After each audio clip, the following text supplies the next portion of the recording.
Hey, I'm Heather, and today we are going to make paella soup. So paella is traditionally not a soup. It is a rice dish, and it is carb heavy. But I love Spanish food, and I really wanted some, so I had to figure out a way to enjoy it. And I focused on the flavors and turned it into a soup. So this is what you're gonna need. You need some bell peppers, and try to focus on the red, yellow, orange sweet bell peppers. You can throw a green one in there, but really focus on the red, yellow, orange sweet ones. An onion, some bay leaves, celery, garlic. This little seasoning here, this is saffron, and saffron is a specialty spice. You can usually find it in like a Publix or a nicer grocery store. Sometimes it'll be on a sheet card with this little disc attached, or it could be in a glass jar.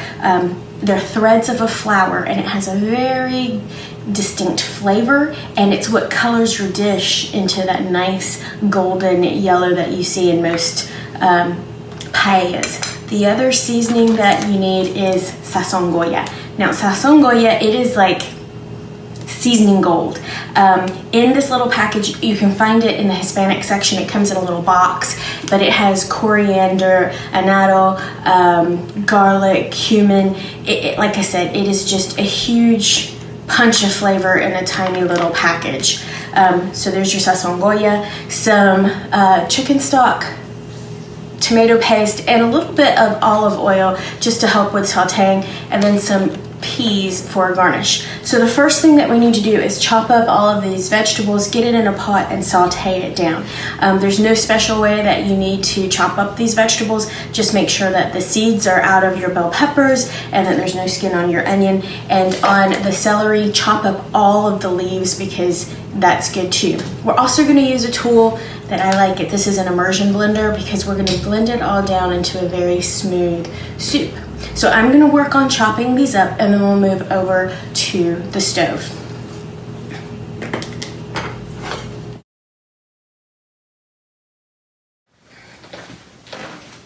All right, so we're moving on over to the stove, and we've got our vegetables that are chopped. We've got about 4 cups of chopped bell peppers,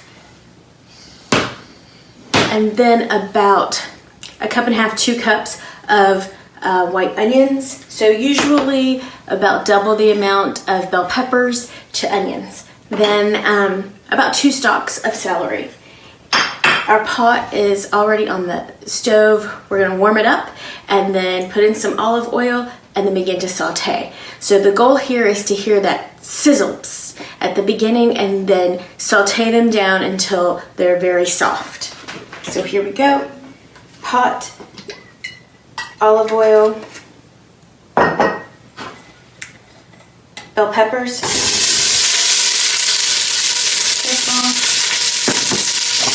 onion, and celery. So we're going to saute this down until it gets soft. This should take about 8 minutes. So you just want, my vegetables are very soft. You can use your spoon and push through or cut it. If you take a piece out, it's very soft to your mouth. There's no crunch. There might be some gold color at the bottom of your pan. This is when you need to start adding your garlic. If you add in garlic whenever you're sauteing it, it kind of gets kind of pungent or burnt flavoring. So now add your garlic, and then you're going to add a pinch of the saffron. So it looks like little threads. Take that pinch, put it in there, and then your sazon Goya packet.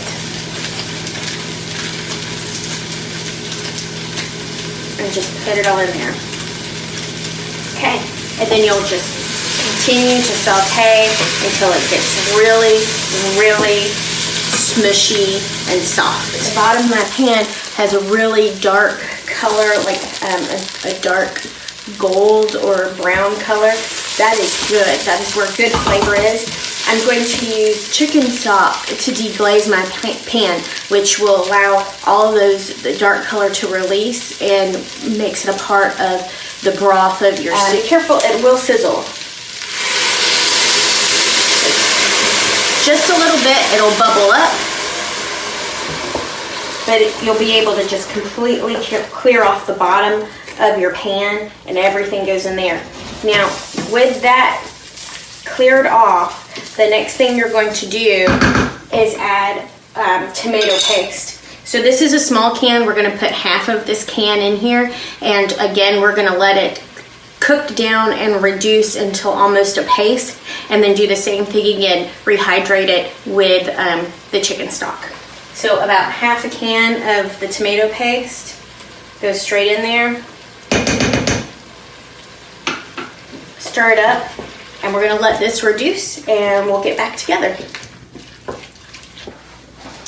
All right, so it's been a little bit of time, and the tomato paste and vegetables and chicken broth have reduced down, and they've reduced down to a really thick sauce, kind of like a thick spaghetti sauce or a thick stew.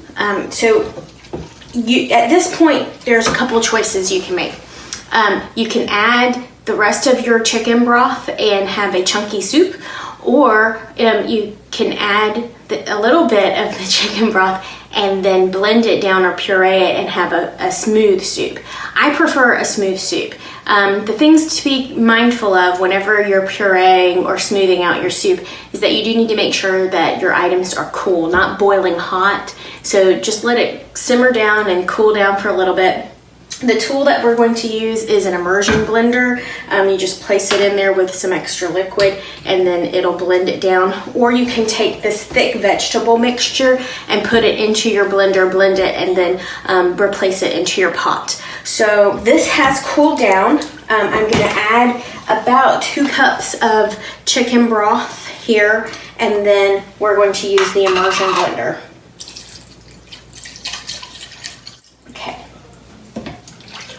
Just stir it through. You'll be able to see the pretty yellow color even more with the more broth that you put in there. Okay, and then your immersion blender. You just place it in there. I like to tilt mine a little bit and then press the button. It may get frothy at the top, but that's okay. It will simmer down into a nice creamy soup. So I'm gonna blend this down and then we'll go on to the next step. All right, so it is now blended down.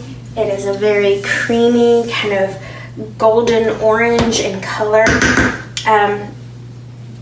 It's nice. So to this, now it's just time to simmer and let the flavors meld. So pour the rest of your chicken broth in, and add some bay. This is fresh bay. And you're just gonna let it sit on low for maybe 30 minutes or so, just to let all of those flavors meld together. And that's it. From here, what I like to do is I like to serve it and add in some chopped up chicken. You could also add in some chopped up seafood like shrimp. It's really good. You can use it to braise some whitefish if you like that.